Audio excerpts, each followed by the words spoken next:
ওর সাথে আমার পরিচয়, আমি ওর কাছ থেকে 50,000 টাকা লোন উঠাইছিলাম। লোন উঠাইবার পরে ও আমাকে বিয়ের প্রলোভন দেখাইছে, তারপরে আমার সাথে একাধিকভাবে শারীরিক মিলামেশা করছে।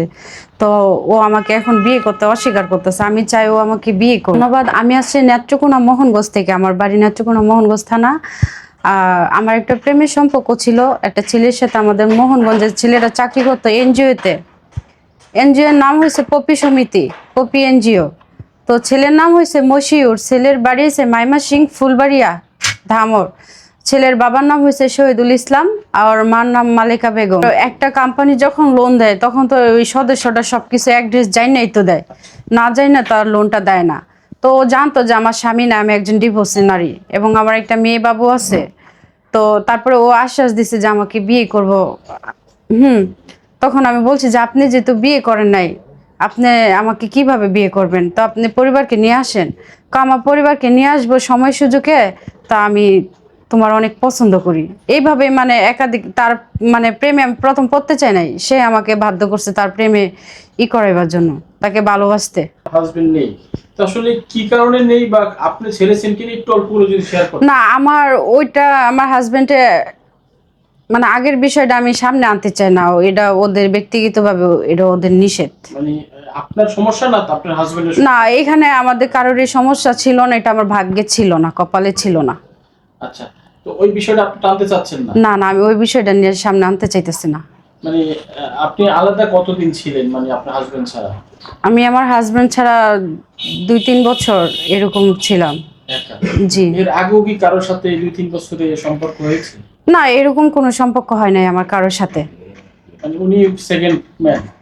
হ্যাঁ, ওনার সাথে আমার প্রেমের সম্পর্ক ছিল, ভালোবাসার। আচ্ছা, ভালোবাসার সম্পর্ক ছিল। এই ভালোবাসাটা আসলে কতদিন রান করেছেন? কিস্তি উঠাইছি, 1 বছর চলতেছে। তার সাথে সম্পর্কর বয়সও আমার 1 বছর যাবত। কত টাকা নিয়েছিলেন তার কাছ থেকে? 50,000 টাকা লোন নিয়েছিলাম। আচ্ছা, এই একটাও কিস্তি দেওয়া হয়েছিল নাকি সম্পর্কের মাধ্যমেই? না না, আমি কিস্তি ব্যাক গিলাই পরিশোধ করছি, কোনো মাসে আমার কিস্তি কোনো আটকা নাই। আমার কিস্তি সঠিক মতো দিয়ে গেছি। তার সাথে তাহলে কিস্তি ছাড়া তার সাথে একটা সম্পর্ক কি করে গড়লেন? যে অনেক সময় থাকে না যে টাকা পয়সা না একটু ভালোবাসা সম্পর্ক করে। না, এরকমটা না। আসলে ও আমার অসহায়তায় সুযোগ নিছে। ও যখন দেখছে যে আমার স্বামী নাই, আমি স্বামী ছাড়া থাকি, একা থাকি বাবা মার সাথে, তখনই কিন্তু ও আমাকে মানে বিয়ের প্রস্তাব দেয় যে তোমাকে আমি বিয়ে করবো। এরকম ভাবেই তার সাথে আমার পরিচয় হয়। তখন তো আমি মানে তাকে ভালোবাসতে চাই না। সে কিন্তু অ্যাকচুয়ালি আমাকে কিন্তু জোরপূর্বকই করছে যে ভালোবাসতে হবে, এরকম। আচ্ছা, সেই ছেলের পরিবার সম্বন্ধে বা পরিবারের বিষয়ে কিছু জানতেন আপনি আগে থেকে? না, ওই ছেলের পরিবারের সম্পর্কে আমি জানতাম না। তখন আস্তে আস্তে ছেলের সাথে সম্পর্ক হওয়ার পর আমি জানতে পারছি যে ছেলে মানে বিয়ে করে নাই। ছেলেও বলছে যে আমি বিয়ে করে নাই। তখন বলছে যে আমি একটা বিবাহিত মেয়ে, ডিভোর্স, আমাকে কি তোমার পরিবার মেনে নিবে? কয় পরিবারে তো আর সংসার করবো না, সংসার করবো আমি। তারপরেই মানে এইভাবে তার সাথে আমার সম্পর্কতে আগানো। আচ্ছা, এই যে দীর্ঘদিন ছিলেন 6 মাস 1 বছর তার সাথে, আপনার এলাকাবাসী আসলে এই বিষয়টা জানতো?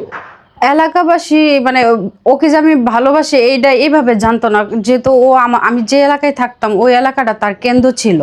ওখান থেকে সে কিস্তি কালেকশন করতো। তো প্রতিদিনে যাতায়াত করতো, আসা যাওয়া করতো। এটা এলাকাবাসী এটা খারাপ চোখে নিত না। ওকে সবাই চিনে যে কিস্তির জন্যই তো আসে। আচ্ছা, আপনার বাসায় কতদিন ছিল সে? আমার বাসায় কতদিন পার্মানেন্ট ছিল না, মানে সে আসা যাওয়া করতো। মানে একটা টাইম একাধিকবার অনেকবার আসছে সে আমার বাসায়, আসছে। যখন করতো সে? রাত যাপন ও করছে, তারপরে দিনে আসতো, আবার সন্ধ্যাবেলা আসতো, আইসা আবার চলে যেত। ও একটা মেইন পুরুষের আপনি একটা রাত বা দুটো রাত এভাবে একাধিক রাত আপনি একসাথে ছিলেন, এটা আপনার সাথে আপনার কি ভুল ছিল না? হ্যাঁ, ভুল তো মনে করেন ভালোবাসলে এখানে তো তখন একটা মানুষের অন্ধ বানায় লাই, বুঝছেন? ভালোবাসা অন্ধ বানায়লা। তখন তো বলে যে ভালোবাসলে অনেক কিছু করতে হয়। আচ্ছা, তো এই যে ভালোবাসাটা এখন আসলে কি নিয়ে তার সাথে একটু ঝামেলাটা শুরু হলো? এখন মানে সে আমাকে ভালোবাসে তো আমার সবকিছু জানি না শুনে। এখন সে আমাকে বিয়ে করতে অস্বীকার করে এবং তার বাবা মার মানে করতেছে যে তার বাবা মা মাইনা নিব না এই বিষয়টা, আমি বিবাহিত যেহেতু। আমার কথা হয়েছে তাহলে আগে তোমার বাবা মা কোথায় ছিল? আগে তোমার বাবা মা দেখে শুনে তারপরে তুমি আমার সাথে সম্পর্কতে আগাইতা। আর এছাড়া এখন আমি এই ঝামেলাটি করার পরে আমি যখন ও আমাকে বিয়ে করতে চায় না, ওর পরিবার আমাকে ওদের এলাকাতে নিয়ে গেছিল ফোন দিয়া, আপোষ মীমাংসার কথা বললে যে আসো তোমার বিয়ে করাবো। তখন আমি ওর পরিবারের কথা মতো যাই, ওখানে আমার মামাতো বাইরে নিয়ে তারপর আমাদেরকে একটা রুমের ভিতরে আটকায় বলতেছে যে এখানে ইস্টামে সাইন করো। পরে বলছি ইস্টামে কেন সাইন করব? কয় ছেলের সাথে তোমার অন্তরঙ্গের ছবি ভিডিও যা আছে এগুলা সব কিছু ডিলিট করে দিবা, আর ছেলের সাথে কখনো মশুরের সাথে যোগাযোগ রাখবা না। তখন ওনারা যেহেতু একটা রুমের ভিতরে আটকায় চাপ সৃষ্টি দিতেছে, তখন তো আমাদের ভয়ও লাগতেছিল, খুনের হুমকি দিতেছে।